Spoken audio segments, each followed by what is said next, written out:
Hello everybody, it's Wyvern here with a video to discuss the Festag update beta that we've gotten right now for Total War Warhammer 2. And this beta, if you want to opt into it, just opt into the Coast beta on Steam. You just go into your properties and your betas tab and then select Coast beta. There's not much else to say.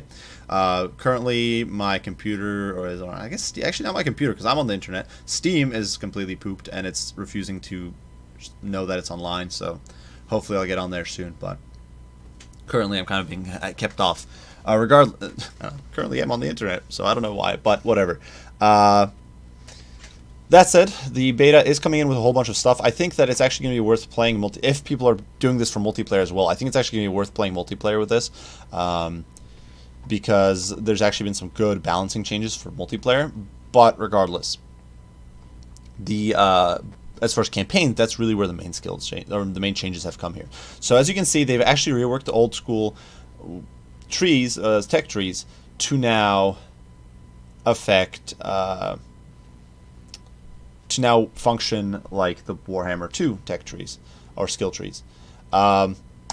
Which, by and large, is an improvement. Now, I want to say that you're going to notice that this seems to remove a lot of the uniqueness of factions. For example, you'd think that if this is what now replaces everything for Wurtzag, Night Goblins, Scarsnake, Archlectors, all that sort of stuff, and now they're all homogenized, that's going to suck. But, and this was actually something, or at least this was something that really concerned me, but a lot of these skills have been moved to yellow lines, and you can see that here. Now, I don't know if these traits are now nerfed, if they're inferior, if they're not as good, whatever. I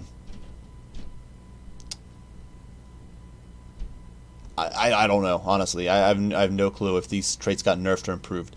But they have been moved.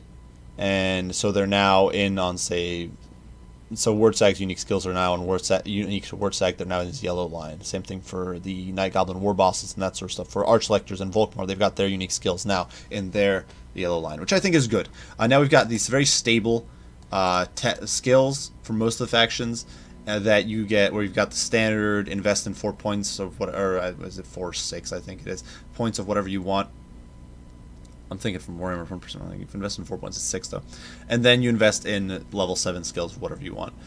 The one place where I'm not happy with this is Wood Elves, because Wood Elves had a really solid, unique skill tree system going for them, and it might have been a little overboard because it upgraded your lords as well, but I really liked the way you could spec into either melee heavy or shooting heavy, and I thought that was a unique trait. I thought that was pretty unique and pretty cool way of differentiating things.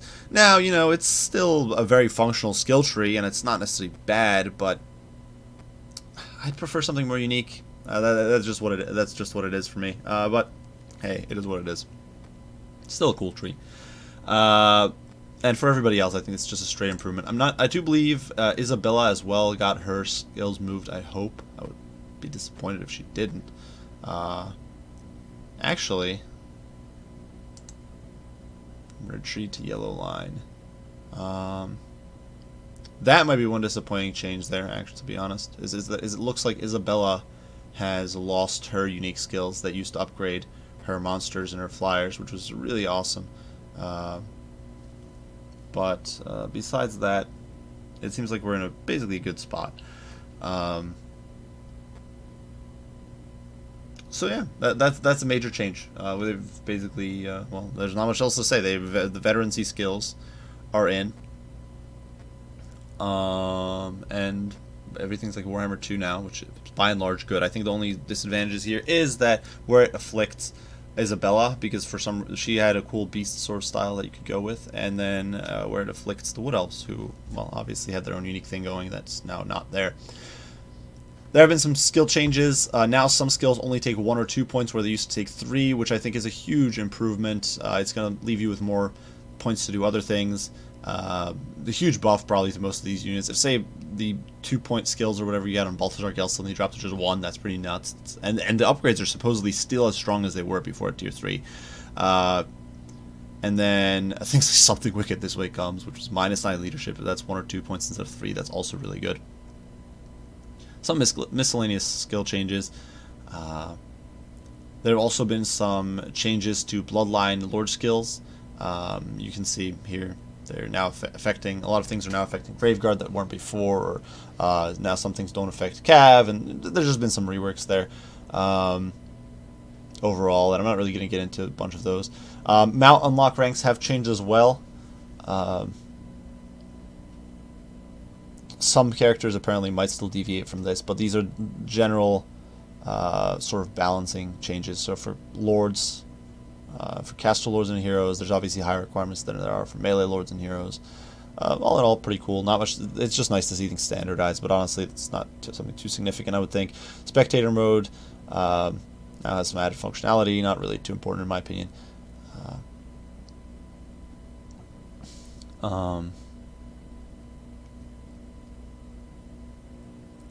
Some campaign changes were made, or fixes, I guess. Some immunity to attritions were added, and fixes, basically. It's just fixes to bugs and issues of that sort, so there's not much else to say. Same there. More fixes, miscellaneous fixes. Now, as far as unit balancing, this is where we can really get into some, I think, cool stuff for multiplayer, and this is just the last end of the... It was a pretty small patch, but still cool stuff. So for unit balancing, Green Knight now has a hit reaction ignore chance of 50 rather than 0. I don't know if this means it's a 50% chance of ignoring a hit, like as far as the knockback goes, or if it's a like some other metric. I don't know what the metrics are there, but if it's 50%, that's actually really good. Now the thing with the Green Knight currently is that while he's very strong against monsters, he can often get knocked about, and he'll basically get perma-stunned trying to fight. And this was actually something I had in a recent replay of mine, or maybe not that recent at this point, but where I managed to stun lock with the Ragnarok Queen. I basically managed to stun lock my opponent's Green Knight, and he wasn't able to get any hits in. He's also gotten some additional damage output, so he now has 30 more damage, which is not just nuts. This guy's getting better and better, and he's going to be I think he's already a pretty good monster hunter, and he's going to be even better. Pegasus Knights are getting increased mass from 700 to 1000. While this is the right track, I don't think this is going to help them in a tangible manner. Pegasus Knights suck. The problem is that they are a unit that can barely beat a generic cavalry, a generic shock cavalry, Reichsguard, in a straight up fight. Where they get their charge off and Reichsguard doesn't get their charge off, Pegasus Knights will barely scrape out a win. And they are dedicated anti-large cav, fighting against a generic shock cav. That should be like the ideal situation for them, and they fail. So right now they really need some buffs. They either need to go down in cost to be more cost effective, because right now they're just not even cost effective when you do use them correctly, or they need some stat changes, because right now they're just not where they need to be, and I don't think this is going to fix them. Better charge bonus for Knights Errant. Yeah, that's nice. I think there's not much to say there. +4 isn't going to make a huge difference, but it's not bad. Grail Relic, Icon of Devotion, ability range is now 55 meters. Now, I think this might make the Grail Relic a bit more popular, because now you can cover more area with a single Grail Relic. There was a lot of people complaining that the Grail Relic sucks now, but honestly, it didn't in its original 40 meter state. It's just that the infantry for Bretonnia is not as good as it used to be. So the Bretonnia and the cavalry is a lot better than it used to be. So Bretonnian meta has really taken over. But nonetheless, it's a cool buff. Definitely nifty. Charybdis is now aquatic. Well, that's cool on like 2 maps. Thane now has access to Master of Slowness and multiplayer, which is cool. The Engineer lost it though, but the Engineer's crap. The Engineer needs a rework in general. But the Thane's Master of Slowness should be helpful at giving the Thane a little more of a function. It now also does minus 18% movement speed rather than minus 12%, which is a more tangible debuff. It's not something ludicrous, but especially if you stack it with, for example, Dragonback Slayers, it means you can basically prevent heavy cav from escaping, which is pretty cool. So definitely some sweet improvements. For Empire, mortars are now 50 gold cheaper. I think that's good. To be honest, I already liked mortars. This is going to make mortars even more likable for me, and you can expect me to cancer out my opponents with more mortar spam in the future. Flagellance, Strength of the Penitent is now a is now 15% improved physical resist from 12%, which is basically irrelevant, I think. For most units, I don't know if it's going to round up to like -1 damage, but I feel like on most units this isn't going to matter really. For Greenskins, Azak can now equip the Spider Banner, which I do believe gives him and units around him poison. That could be mistaken. Could be pretty useful though. Crimson Killers have now been given a full Black Orc model count.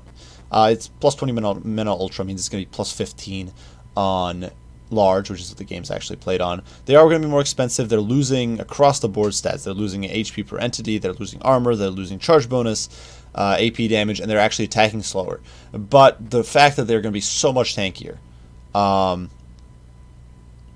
like way tankier, because they're going to get 2,000 more HP and 15 more models, so their model loss isn't going to hurt them as much. So if they're getting hit by cannon, before they were a super convenient target for a cannon, that was a huge problem. Before, things that they were just so weak in a lot of situations, and now this is going to put them in a much better spot, I think. So this is a huge buff.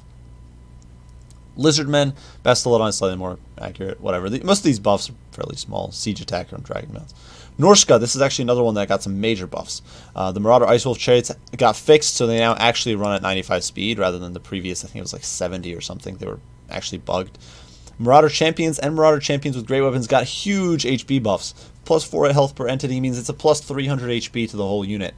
That's pretty crazy. I actually really like that. That's going to make them a lot better at, I think, surviving even just a little bit longer, because it's going to take them from 6,900 HP, I think, to, I want to say, 7,200. So yeah, that should be good. And then plus 2 run speed from Marauder Champions. For the longest time, these guys moved slower than normal Marauder Champions for some ungodly reason. But now they're fast with 35 speed. So hell, this is going to be nuts. I could see this being very important or very useful. Otherwise, Kiar the Tormentor now has Siege Attacker. Fimir all have Siege Attacker now, which is not really all that relevant. Plague Monk Sensor Bearers got plus 1 melee attack. Well, they needed a buff. I think they're still going to suck for the price, but at least this is something.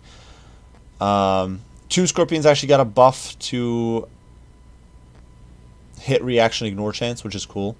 But their mass got nerfed, which would make it harder for them to escape, and they lost some melee defense. So I actually think this is good. It's going to make them a little harder to stun lock or screw over, but at the same time, it's going to make them a little easier to deal with for lower-end infantry units. Now for Vampire Coast, deck droppers have gotten across the board nerfs. Well, actually, that's not true. Several deck droppers have gotten nerfs. So all the deck droppers have gotten minus 10 flying speed, which means they're now, and they turn slower, which means they're now down to 80 speed rather than 90. That means even Harpies can now catch them reliably. Definitely a nerf. Handguns lost some ammo, some accuracy, and some damage. To get the exact numbers on this, if we open up here on the unit cards, the II patch, currently they don't have the new patch going, so if we hop into the Vampire Coast and hop into the handguns, add one selected and closed, there we go. So the unit has 20 ammunition, which is actually pretty crazy. That's part of the reason why they're so stupidly powerful right now. But minus 2 damage, it's gonna have an impact on their performance for sure. And they're obviously gonna be slower now. But at 700 gold, they are still grossly underpriced. There's just no two ways around it. They are grossly underpriced. They need to be in the 900 range of gold cost, and this is not going to fix that. Like, you're losing a bit of damage, sure, but their damage output right now for the cost is gross. It's over the top, and you compare them to any other flyer, and it's ridiculous. Like, to compare them to Pterodons have complete trash damage output, and these guys have nuts damage output. And they're dirt cheap. It's not like the Heralds of the Wind, who are really squishy and cost you an arm and a leg. So I don't like this. Well, I like the fact that it's a nerf, but I don't like the fact that it's not where it should be. Deck Dropper Bombers have gotten a slight buff to ammo capacity. That's an improvement. The unit is not particularly good, but I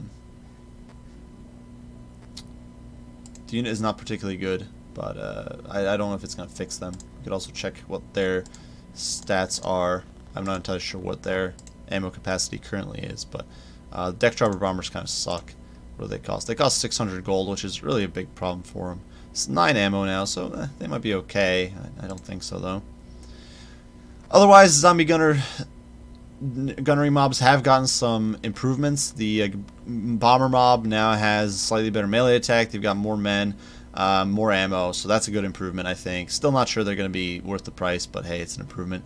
Hand cannons, which previously sucked ass, and that's really being generous, now costs 50 more, have 40 more people, and do eight more AP damage than they did before, in exchange for losing 8 normal damage. Now the problem is that their accuracy is terrible. They waste so much of their projectiles before the unit comes within like 5 feet of them. So I don't know if this is actually going to fix them. Sure, it might make them very powerful in like point blank range, but which I guess makes sense as a shotgun unit, but at the same time, the fact they can't reach out and swap people is a problem. I definitely don't think they deserve the 50 cost increase if their accuracy isn't being improved. Animated Hulks are now tankier in general, which I don't think they really needed, but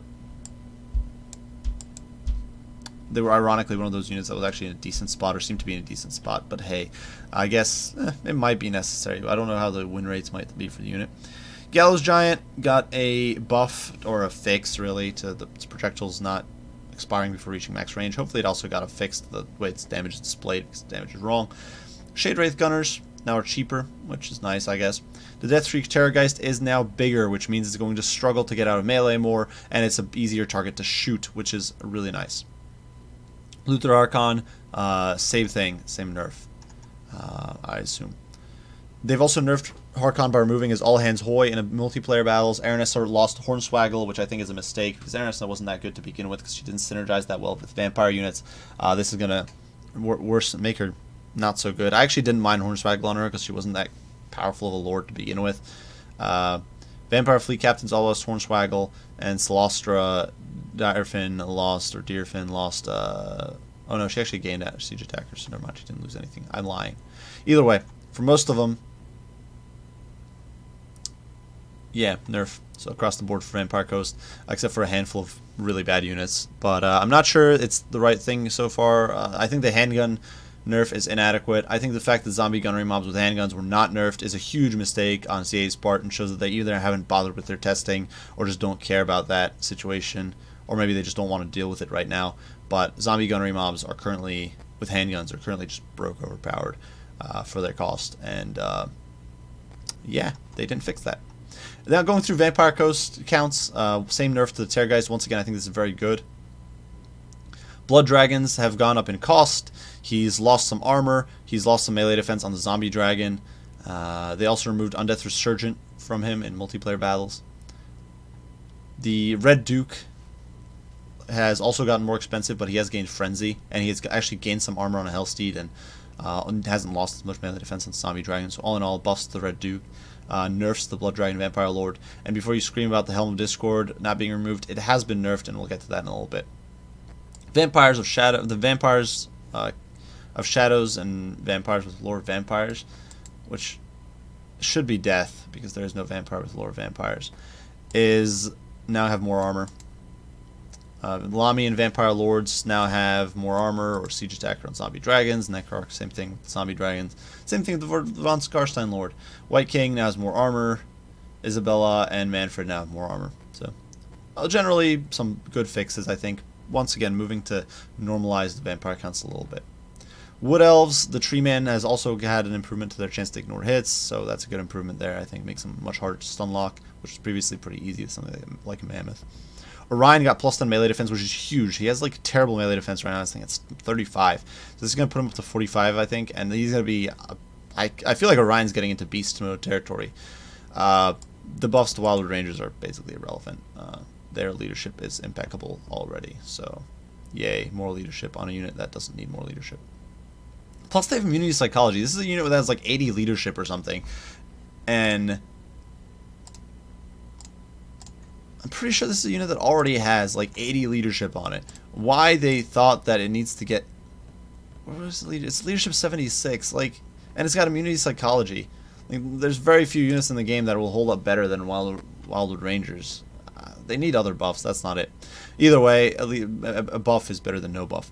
And then for abilities, Helm of Discord has lost some effect range. I'm not sure this is enough, but especially because it's so grossly overperforming right now on the the Blood Dragon, and at the same time, it's kind of helping the Wood Elf Glade Lord finally be useful. I don't know if this is the right thing, but at least it's something.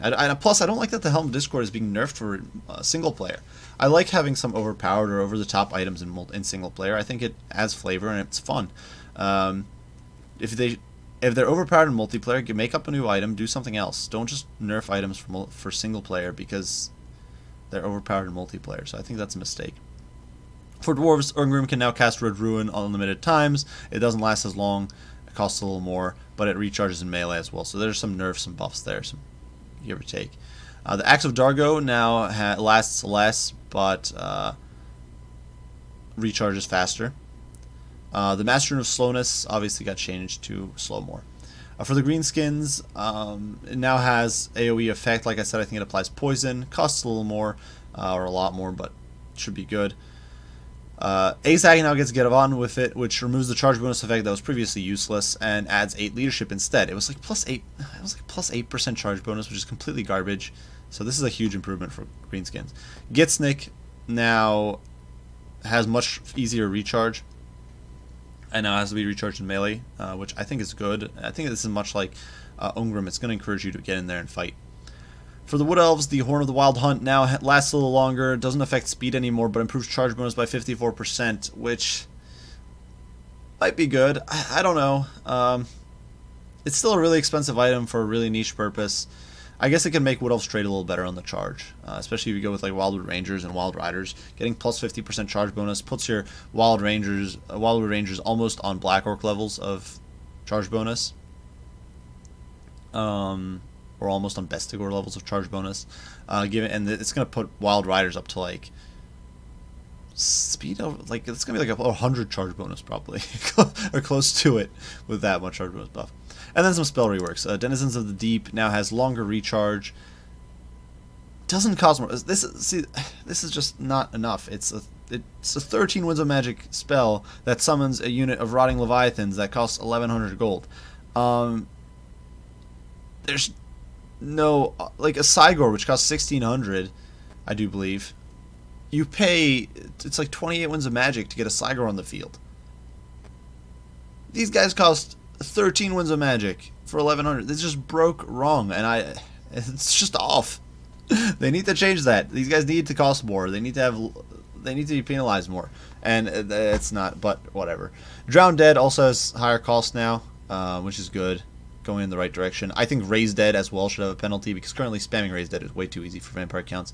And then Invocation from the Heck now lasts not as long, which I'm not entirely sure how long it lasted before. But this does mean the healing value should be lower, probably a little closer to Earthblood levels of healing.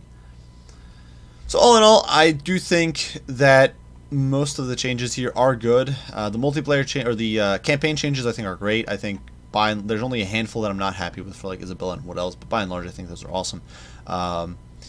The changes to multiplayer I'm a little less thrilled about. I think CA did not really look at or improve things that are in a really bad spot right now, in the more overpowered sense of things. Some things certainly got fixed, and I'm definitely happy about changes to things like Norska or the things that like changes to the Crimson Killers and Azag. I think those are great decisions, and I like the fact that they are trying to improve the weak units a bit. But the fact that they've either ignored or really not done significant changes, in my opinion, to some of the more overpowered or over-the-top units is a bit disappointing, or spells especially. It's a bit disappointing, but that's just my 2 cents. I will probably be trying to use this patch in multiplayer as soon as Steam decides to stop being stupid and actually lets me log in and get online, because it does look like a pretty good patch, and definitely looking forward to see how it plays out. So I do hope you guys found this informative. Hope you found it hopefully a little helpful in breaking things down. If you did, be sure to like, subscribe, share. If you have any comments, any criticism, as usual, don't hesitate to put them down below, and I will do my best to respond as soon as I can. I do thank you all for watching, and I will see you all in the next one. Wyvern out.